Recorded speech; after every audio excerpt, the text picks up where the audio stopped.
I'm extremely happy to introduce our speaker today, Dr. Saurav Guha from New York Genome Center.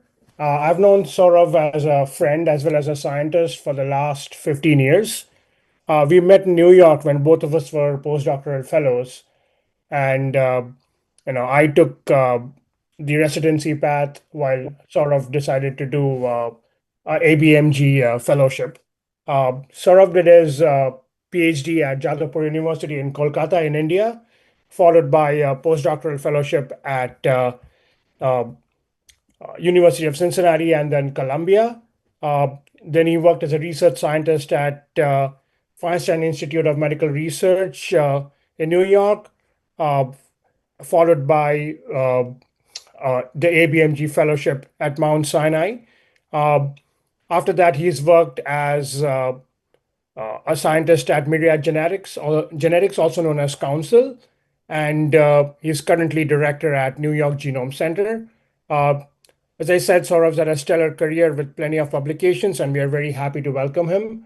Thank you, Saurav, for joining us and giving us this talk. Yeah, thanks, Sid. Thank you so much. And morning, everyone. So just make sure that you see my slide, right? The entire slide or the presentation mode. We are fine. Do you see my slide? Sorry. Yes, Yes, we can. yes. Okay. Yeah, thanks again. Thanks for inviting me.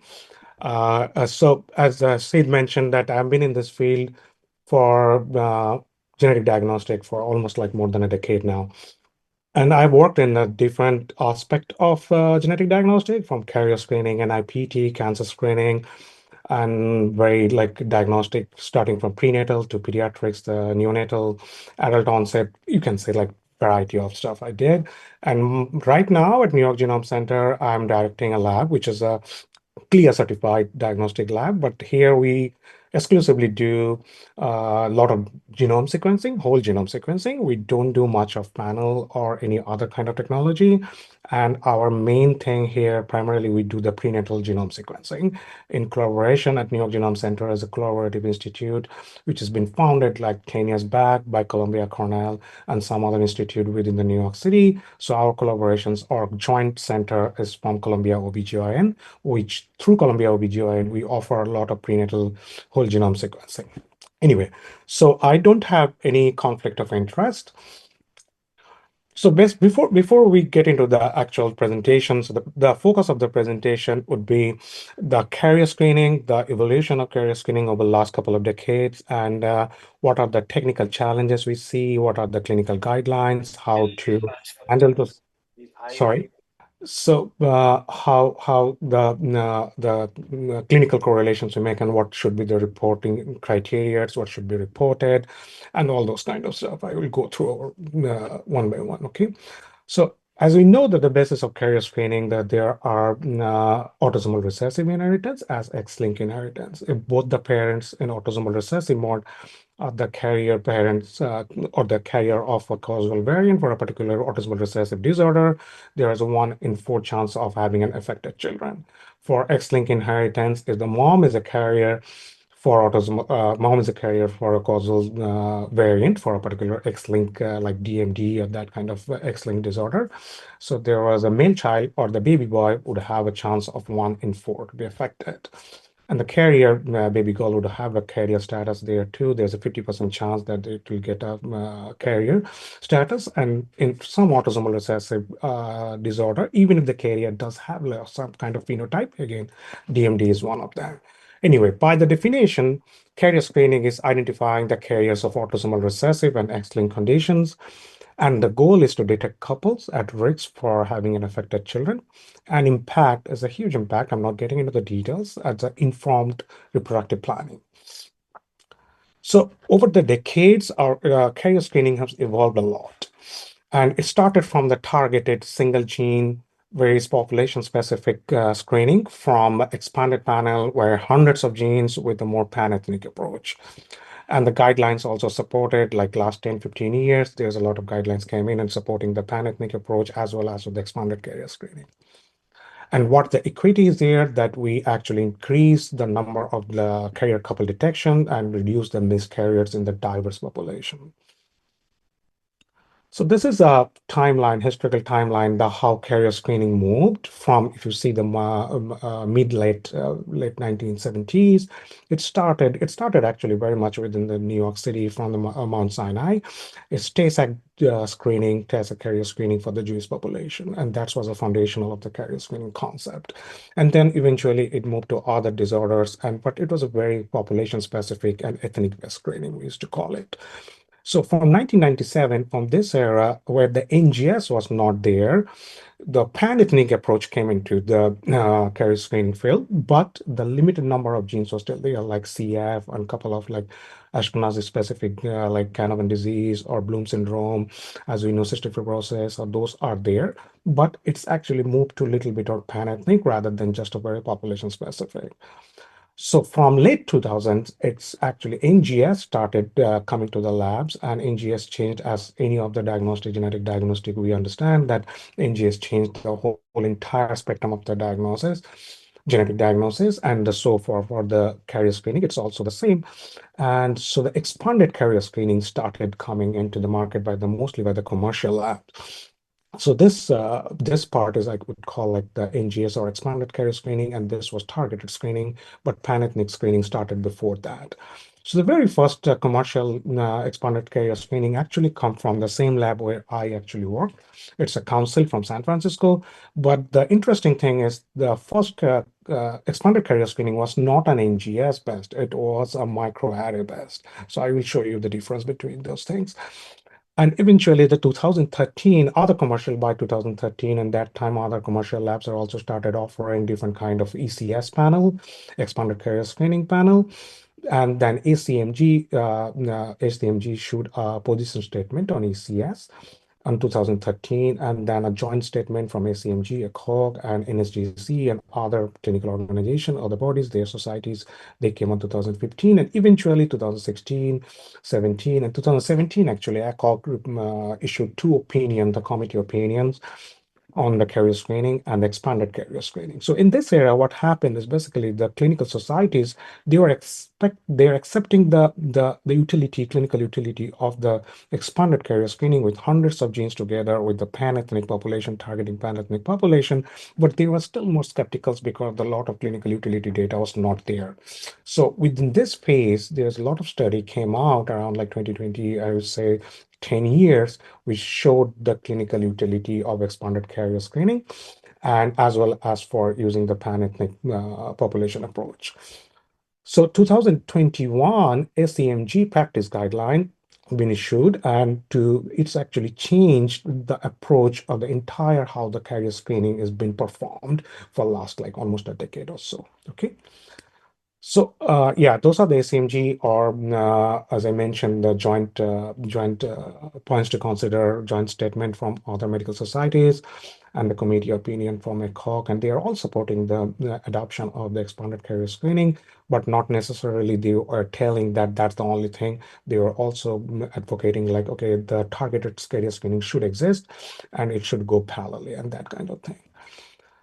But what happened there, there's an interesting thing happened. So when the expanded carrier screening started by most of the commercial labs, there is a competitive, the marketing competition happened starting, and it's happening like within the labs, the commercial lab.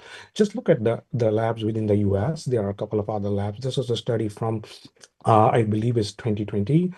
And so they surveyed and they looked into the US lab and tried to understand when we say expanded carrier screening, how many genes there should be, and what is the criteria to include a gene in the panel.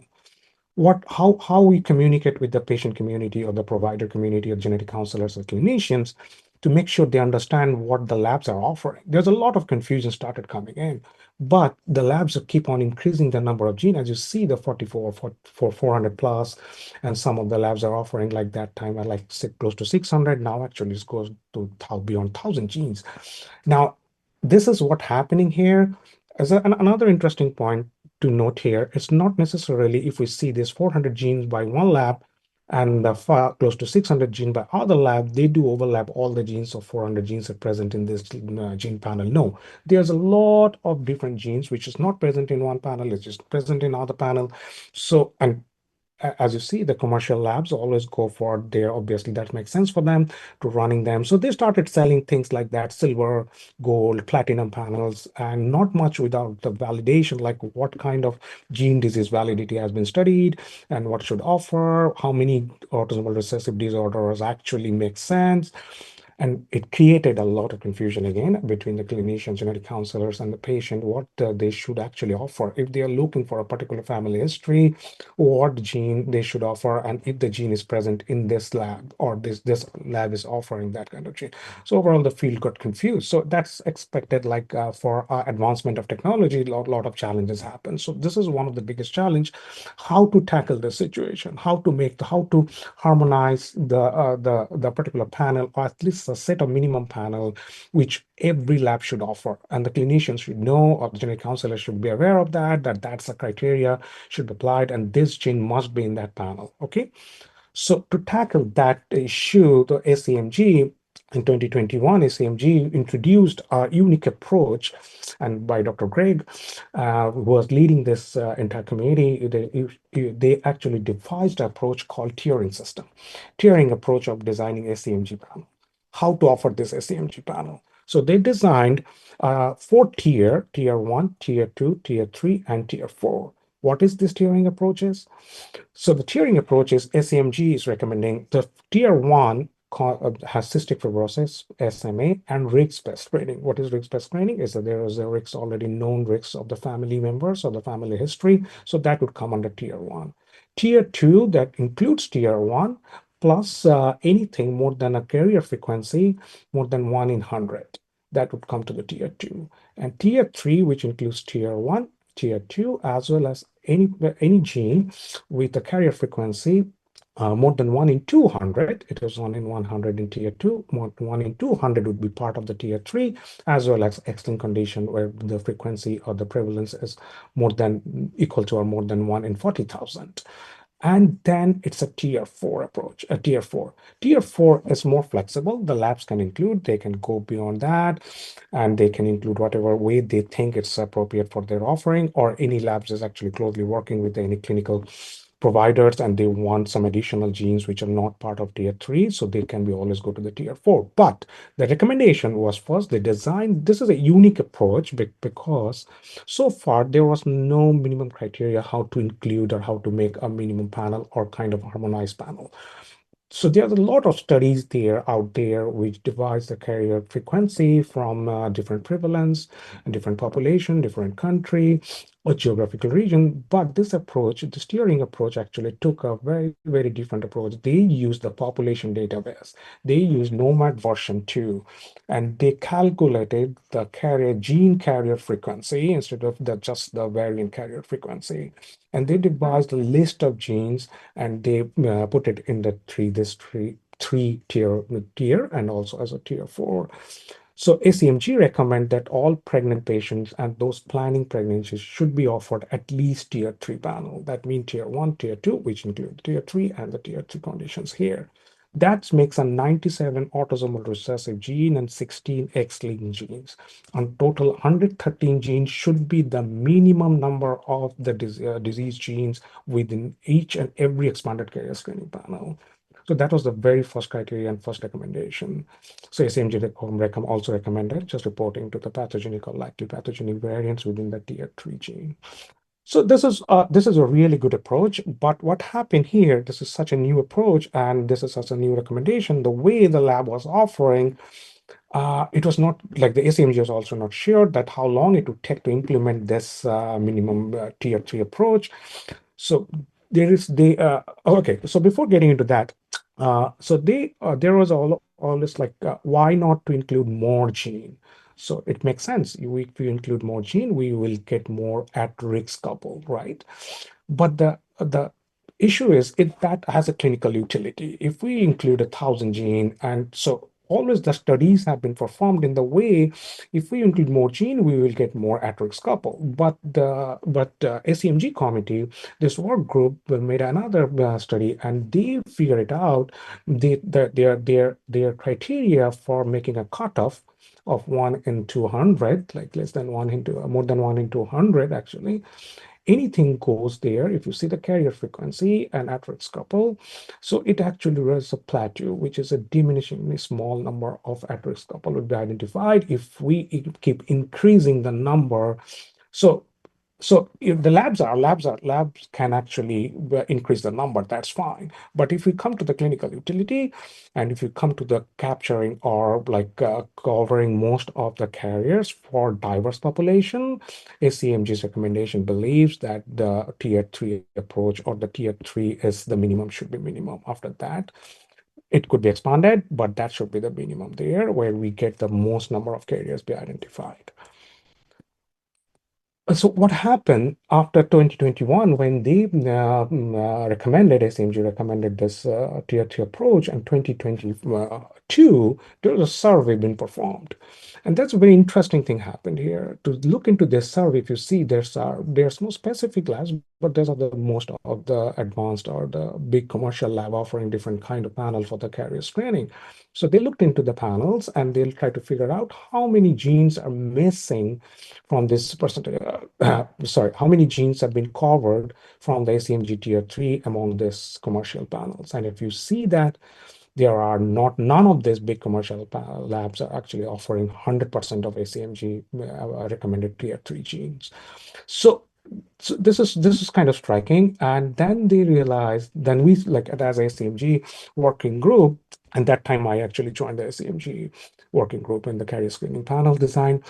And then we realized that one of the major hurdle is the technical challenges. Even if they're using the NGS, but what kind of NGS panel, NGS backbone they are using, if they're using a panel or the capture, it's not very easy or straightforward for a commercial lab to move forward immediately with a new recommendation or new set of genes. It takes time for them to go through validation and a lot of other things, which are like, I'm going to show you what's happening there. So keep in mind, so ACMG also decided to go through design a thorough recommendation how to handle or tackle the challenges for all this 113. I'm not talking about tier 4. We are just restricting with the tier 3 113 genes.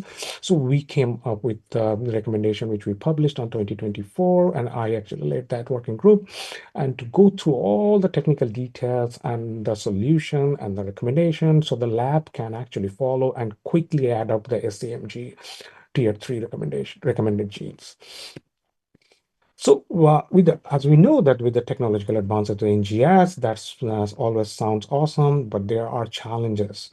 Parallel testing hundreds of genes, which is advantage. We can detect SNVs, indels, CNVs, as well as repeat expansions. There are different kind of algorithm being used to tackle the challenging pseudogenes or homologous genetic regions.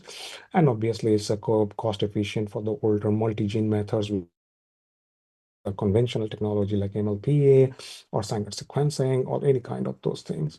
And automated variant calling, which make the labs much more like they can scale up and they can offer hundreds of thousands of genes. But okay, so what are the commonly used carrier screening technology we know? So the first I would go that array, which is targeted genotyping. Array meaning like here I'm telling about the microarray, which is specifically SNP microarray. What is SNP microarray? They actually do targeted genotyping. There are, let's say, they are targeting like 40 genes, and within 40 genes, each and every gene is probably on an average, they have 10 known variants. Those are well-known pathogenic variants within that particular disorder. So they are very, very targeted. Okay, they don't identify novel variants. So that's the targeted genotyping. Then the gene panel approach. In the gene panel, which is targeted NGS capture, where you do capture the entire gene, I would say the exons, but mostly sometimes the intronic variants too, depends on how the labs design their probes. So gene panel, but that's still targeted. They target certain number of genes, okay? And they capture them and they do identify novel variants there too, but the capture is limited to the certain number of genes they decided to go for or decided to create their panel. And then the most current one, which is most of the labs are either transitioning to this mode or they are working on virtual gene panel, where we use an exome or genome as a sequencing backbone and then slice out the genes they need to report or they design their panel. So this is more common these days, and most of the labs are actually moving there. But again, the transition is not always very easy.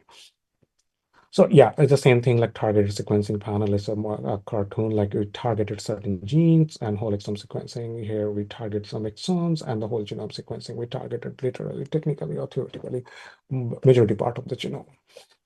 But so okay, and here in this recommendation, the first thing we did, we actually compared the technologies and which are existing technologies and try to understand, like to give a recommendation, what are the pros and cons of using this kind of technology.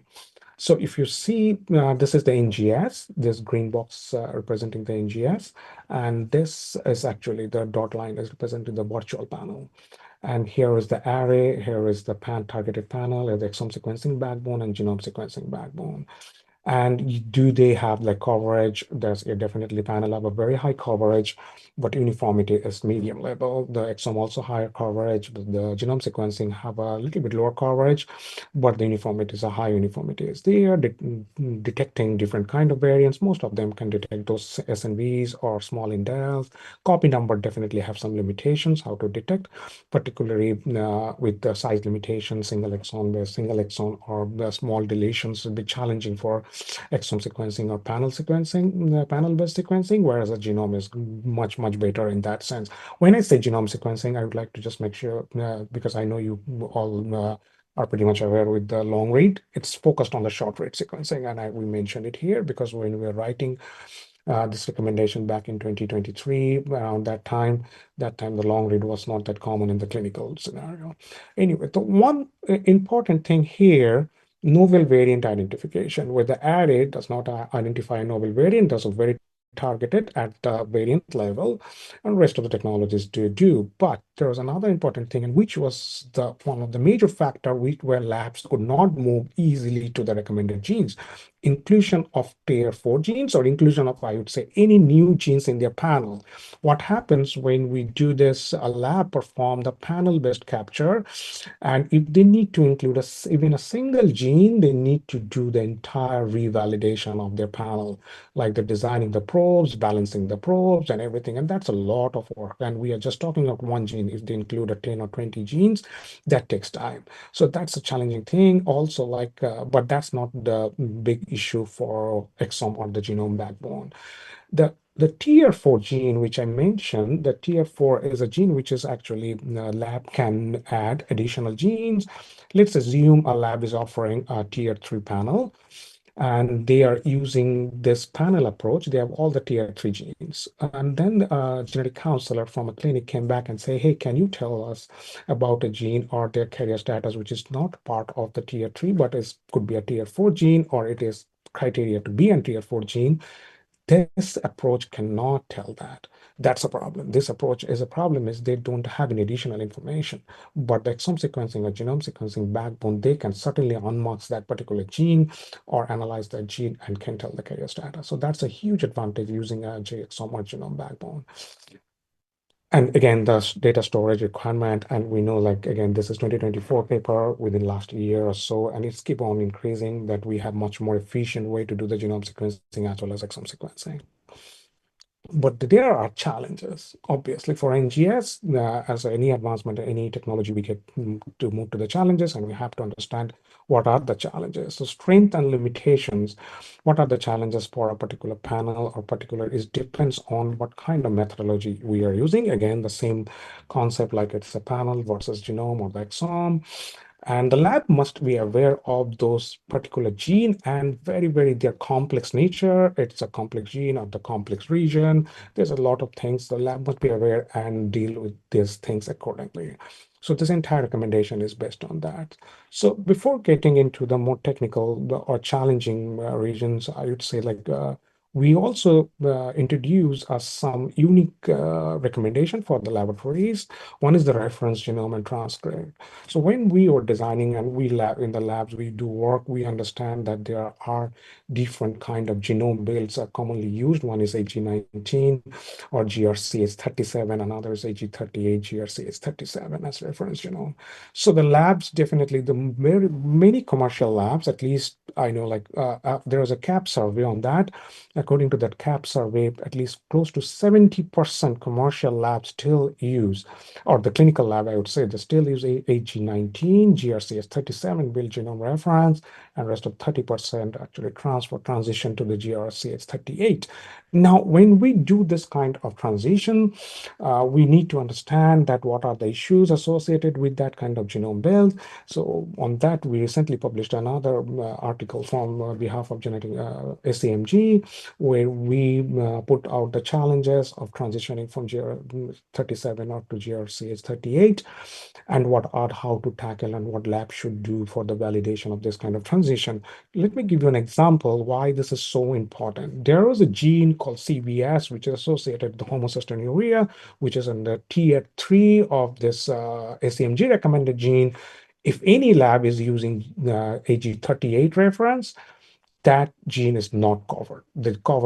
The reason is there was a duplication happened in the GRCS38.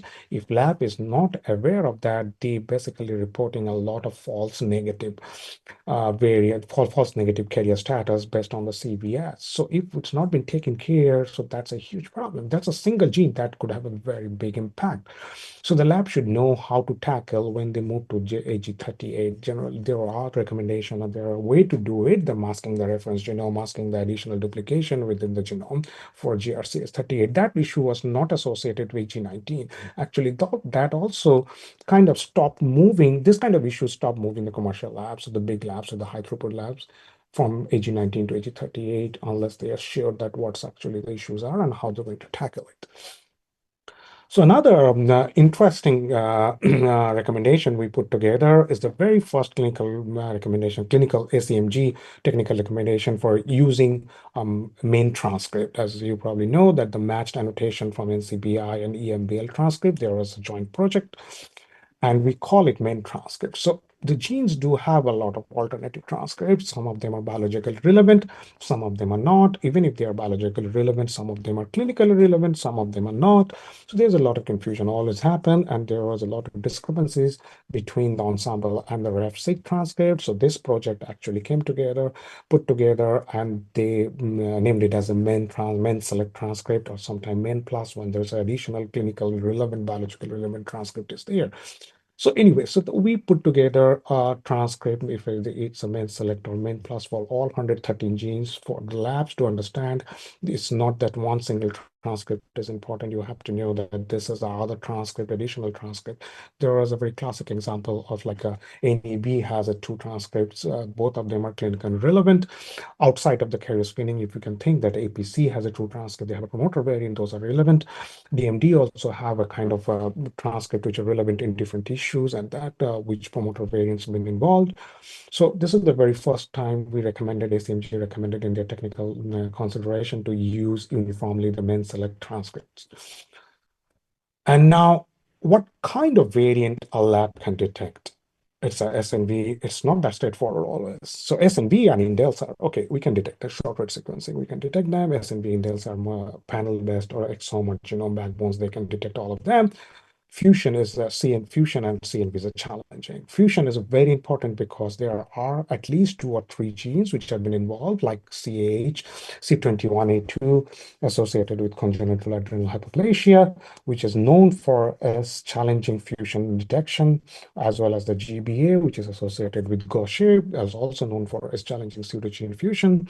So is that techniques not most of the short read sequencing based techniques are not straightforward detecting this kind of events. And I will show you a little bit on that. And the CNV is also very challenging, as I mentioned it previously. Like the CNV, the single exon level deletion or duplication is very, very challenging, in part, particularly with the panel or the exome backbone. But it is a little bit, I would say, like little bit doable or much better when it's come to the genome because of the uniformity of the coverage. So this is the interesting data. One, if you see that what are the genes, the most prevalent carrier genes by condition for at-risk couple. And if you see this are the top 10 autosomal recessive genes with the highest number of at-risk couple are the most challenging genes. As you see, the Fragile X, which is a repeat expansion gene, which is also very, very challenging from calling it from the short read sequencing. and then HbA1 and 2, alpha thalassemia, DMD due to its prevalence or high prevalence of copy number variants, which is very challenging from exome or panel level detection, then F8, which involve inversion, and then CYP21A2, which is, I love that gene because I'm working on that just for the last 7 or 8 years. It's one of the most challenging gene in the human genome, and the CAH and its fusions and other genes like that. So this is what the labs, big labs, the small labs, they need a lot of resource to figure it out and harmonize the entire offering. If they don't have the way to put it in NGS, so we have the other recommendation. I will show you how to handle those things. So what we did, we put together 113 genes in a single table, and we used we also mentioned there what are the transcript, main select or main plug clinical plus transcript, their own gene and own associated disorder. But here we also put an additional information, what kind of variants are actually prevalent there. Is it the single nucleotide variants, or is it gene deletion duplication, or it's a repeat expansion, or some complex thing? Based on that, a lab should design or decide what things should be offered. Is the NGS sequencing just enough, or that particular gene does have a good number of carrier with the deletion duplication, high prevalence of that? So those are the table for 113 genes we put together, so the lab can go through and consider their designing, how to design that thing, and they make sure they cover all the relevant and the high prevalent variants, known pathogenic variants through their panel. Now, come to the regions of the technical difficulties. So NGS has its limitation for certain things. We know that repeat expansion and the high homologous genomic regions. So an example, as I mentioned, the CYP21A2. As you see, the CYP21A2 has known for its gene and pseudogene fusion, which creates 30 kb deletion. So that's really, really challenging. Like we do a lot of internal validation and we design a lot of assays, but there's always a chance that things could have been missed. And short read sequencing is not easy. Long read sequencing definitely can help this, but most of the clinical lab is still in the short read sequencing. Another notorious gene, I would say, the GBA, which also having a recombination here and make the fusion between the gene and the pseudogene, and those kind of challenging. And obviously, repeat expansion is one of them. And we actually came a long way, and we are handling most of the clinical labs are now kind of like know what other issues are. So what we did the next thing, we put together another table with certain number of genes which are really technically challenging. And like if you see the FMR1, FXN, and ARX, they are repeat expansion. So we put together NGS with custom callers, and we gave the different resources, whether which kind of custom callers are available. It may be from commercial custom caller or some freely available custom callers. The lab can try and validate their custom callers with their NGS calls. And but they also should validate with the triple prime PCR for the repeat expansion calls, like for pseudogenes call here, the GBA CYP21A2, long range PCR Sanger sequencing, and we also provided there all the custom callers available that time when we were writing to help a lab to understand their calling methodology or integrate into their regular pipeline, so on. So this table is extremely important to understand that why NGS NGS cannot tackle everything. Those genes are so challenging. We need to have a support of ancillary technologies. We need to have a proper validation to make sure we are not missing anything and there's no false negative or false positive things are getting reported as a carrier status. So there are certain other genes in this list too, which are many of them are pseudogenes or homologous issues. Like I say, if you are familiar with NEB, the exon 82 or 105 has been repeated 3 times around like 3.5 kb. That's a very challenging region there. And like ABCD1 exon 7 to 10 has a high homology repeat area. TNXB, this is actually a pseudogene from exon 32 to 44, which is a very high homology with TNXA, and this gene is very next to the CYP21A2. So the difference between this list and this table is these genes are either as an entirely different mechanism, like repeat expansion, but this GBA, CYP21A2, or SMA, this entire gene is involved in some kind of complex rearrangement. But this list, not the entire gene, a part of gene or a couple of exons have been involved in kind of like more like homologous kind of situation. So we put together and just to make sure that the labs understand what they are actually offering and what they are dealing with. So ACMG's recommendation is DR3 genes require ancillary methodologies for accurate analysis because the challenging genes must need to be confirmed or validated. Like within New York State, like my lab, we don't do the carrier screening regularly, but for the diagnostic purpose also, like if we see a CH patient or the parents a carrier under the New York State regulation, whichever variant we report, doesn't matter, it's a SNP or it's a CNV or it's a complex change, we need to confirm before the reporting. Without confirmation, we cannot report anything. But that's not the regulation for other states. So other commercial labs do report without confirmation, but our recommendation is make sure that you properly validate them. And there are ancillary methodologies been in part of complementing those challenging genes. So yeah, as I mentioned, the long-read sequencing definitely provides superior detection capabilities for the repeat expansion and variants in high homology region. But again, the most of the clinical labs not in using the long-read sequencing. There's other kind of variant, which is intronic variant. Intronic variant is something like if you see that there are a lot of intronic variants actually is a known pathogenic, which is a splicing site or which is some branch site variants, which probably have been missed. So there was an interesting thing here. The labs who use the panel, targeted panel, and like capture this targeted panel, they do capture the exomes for sure, and plus minus 20 in the plus minus in the both the side at the end. And but they also design a custom probes to capture those intronic variants. So they are doing a good job. I would say like yeah, most of the times they do capture the known pathogenic variants sitting in the intron, but that's not the thing happening with exome-based sequencing. When do we do the exome-based backbone for the panel, virtual panel? Exomes are not that customizable to designing all those intronic variants. There are a lot of intronic variants within these 113 genes. So that's something the lab should always consider that what they are missing and what is there. Again, back to the CNBs and SB structural variants, those are very challenging. And as I mentioned, the single gene deletions are the one of the highest rate of false positive or false negative reporting happens, like calls happens. So they must be confirmed and the validation properly be done that how much the size limitation, what kind of CNV, how big or the small CNV a lab can actually detect. So so it was definitely a lot of confusion there, a lot of understanding there. So what we did, we put together a flow chart to help the laboratories how to understand what is there in the gene and what paths they should go to achieve the minimum recommended SEMG tier 3 gene. So this is the flow chart we published. So if we have a table SEMG tier 3 gene, again, which is 113 gene, which is listed in table 2 of the recommendation, the first question we ask is the list 113 genes listed in table 3. We are going, is the gene also listed in table 3? If it is no, like out of those table 113 gene, if the genes are not listed as complex gene, it's just, I would say straightforward. So now next thing is to look for if SNV, indels, and CNV. If a pipeline is capable of detecting CNVs, so we should use NGS with the CNV caller. That's fine. If the pipeline is not capable of detecting CNV, take the example of DMD. So they must do additional or complementary analysis with the del-dup analysis, which is for DMD or any other gene. CFTRs also have a high amount of deletions particularly. And so that's the kind of recommendation. NGS without CNV caller, but they must do like MLPA or microarray, whichever way they can do it, but they must complement this entire process.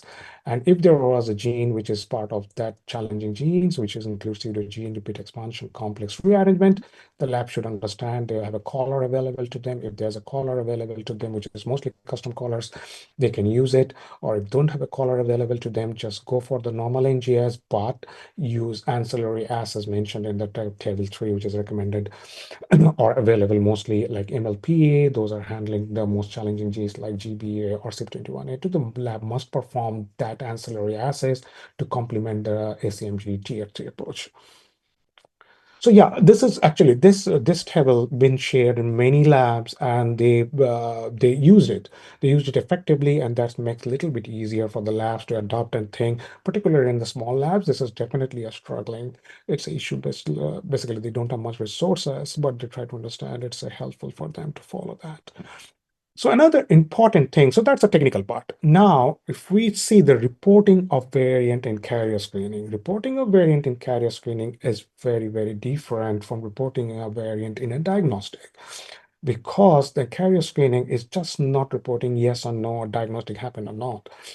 So I will come to that. So as we know, this is always an issue for all of us to like go through the VUS versus likely path or path based on SAMG classification. Though we recommend, SAMG recommend that lab should report pathogenic, likely pathogenic variant. But as we also know, there are many VUSs which is close to likely path and probably have some impact, but if we don't report or we report, there's a lot of dilemma goes on, and we do know that we spend like hours after hours discussing these things. It should be reported or not. So SCMG recommendation is that a VUS may be reported when one couple or one partner in a carrier in a couple actually carrying a pathogenic or likely pathogenic variant, then other partner should be tested for that particular gene. And if you see there is a VUS, that could be reportable.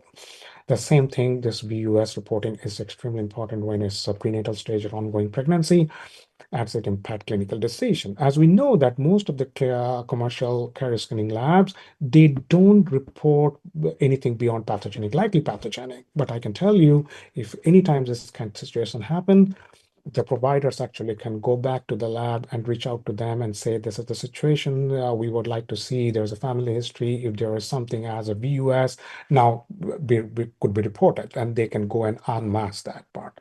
So that's a not normal, like the common way that we actually handle this kind of situations.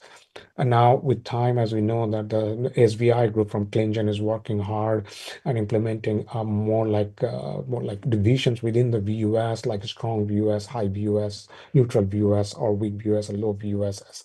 So yeah, this is always a discussion among the things. Like I'm working in a particular working group is a prenatal reporting, very exclusively prenatal reporting. For last 1 year, we are spending so much time to understand at what time, at what stage a VUS should be reported, and what kind of evidence should call it as a VUS, which could have a clinical impact. Like just in silico high score is not enough. So anyway, so there's a lot of discussion going on that.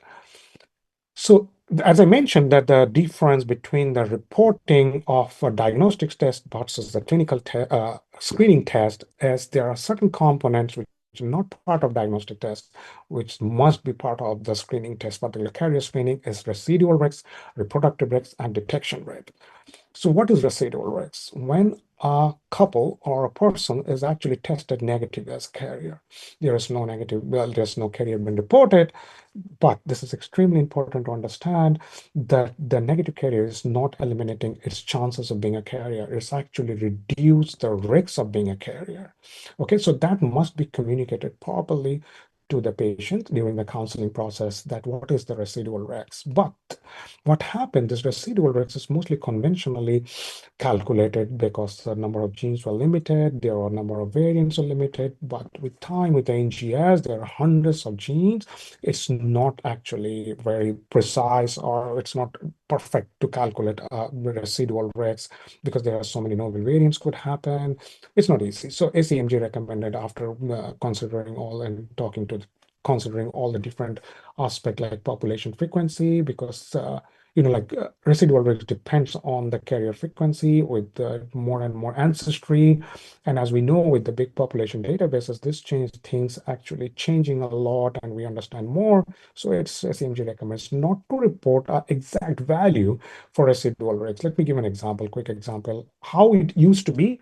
Like for a gene CFTR, if we actually, our lab is sequencing or targeting 80 variants, but there are known 100 variants there, pathogenic variant, but lab can actually do for any region, technical reason, they can actually do 80 variants. So there was a chance like 20 variants has been missed, and the labs can calculate a value that there is a residual risk, which is this, there's a number.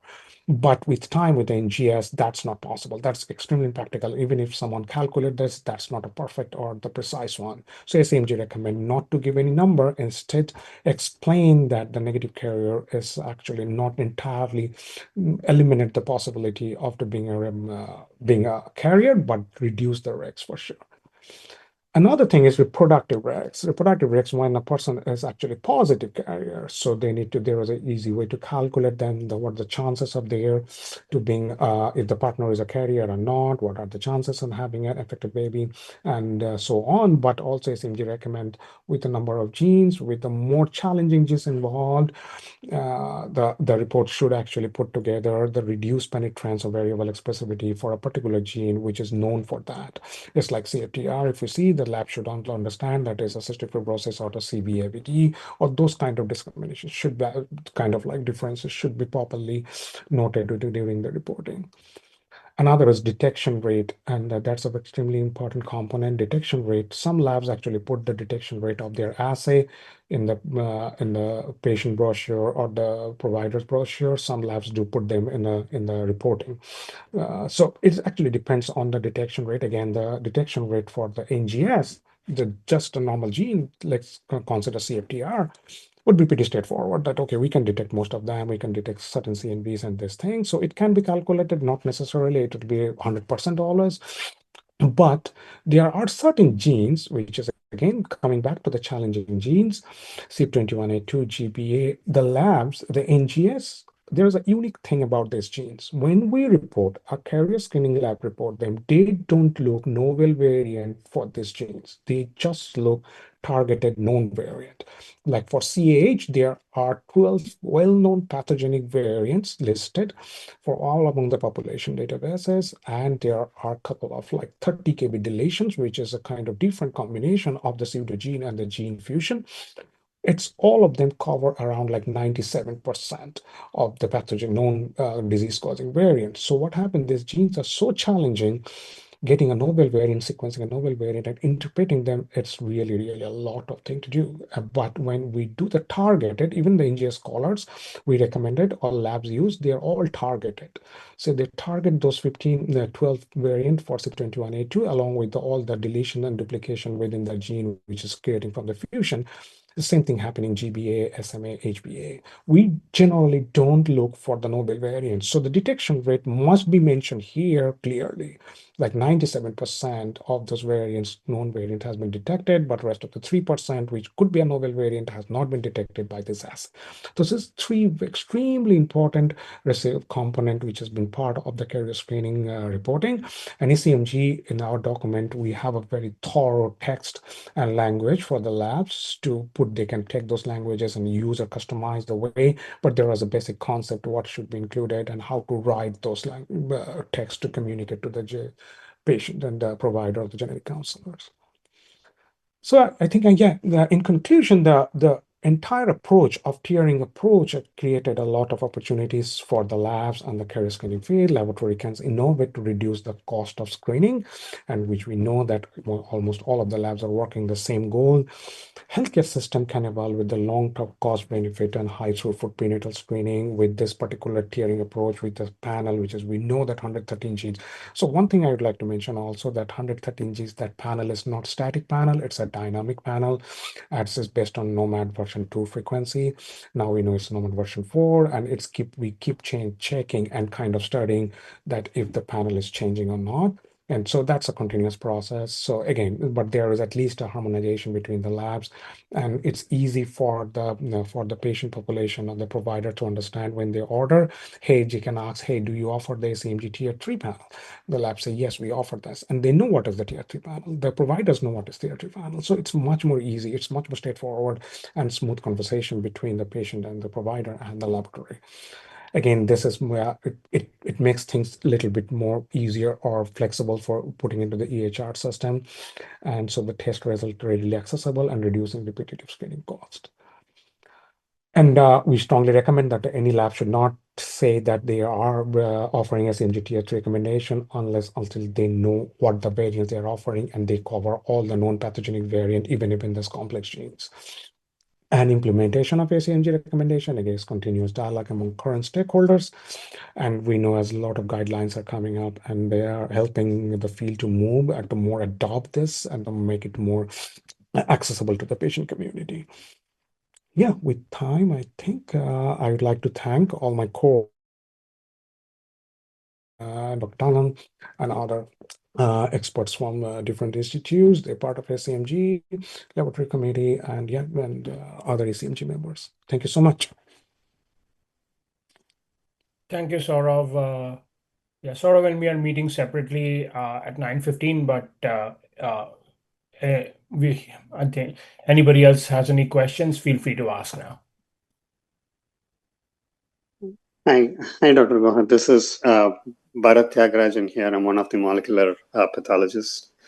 I am surprised that these ACMG recommendations, if I understood this correctly, the recommendation is to offer this carrier states screening of 113 genes universally to every pregnant, every couple. Yeah. So I'm surprised this decision was made just by looking at nomad allele frequency and not on, like, usually when you look at population-based screening, there's a question as to whether screening for a disease will actually impact clinical outcomes. Yeah. I would say severity of the disorder. Yeah. Yeah, the severity of the disorder, and knowing whether you're going to get the disease earlier will actually improve the outcomes of the disease. I'm surprised those kinds of considerations were not included in the ACMG. Part of the discussion and the recommendation. So they have a lot more information in the supplement. They looked into the clinical actionability. Definitely, the severity is one of the major criteria for including the genes in the panel for carrier screening, for sure. Right. There are papers, there are a lot of studies on that. So ACMG does consider them, and ACMG put together this particular recommendation when they designed this 113. That's why, so they put together the clean gen actionability and what are the genes being involved there. That's the reason that the concept here, again, it's not that 113 genes are the minimum. 113 genes, the minimum, the number of genes a carrier screening lab should offer. Now the tier 4, so tier 1, 2, 3, that's what their idea and the recommendation. Tier 4 is always there to open up with any kind of genes or disorder which is more specific or more severe in a population specific way. Labs are always free to include them. That can go to the 1,000 genes, or that can make it 500 genes. But yeah, that flexibility is always there. They wanted to harmonize based on this particular carrier frequency and to make like a panel, which is again is a dynamic. Yeah. Okay, thank you. Yeah.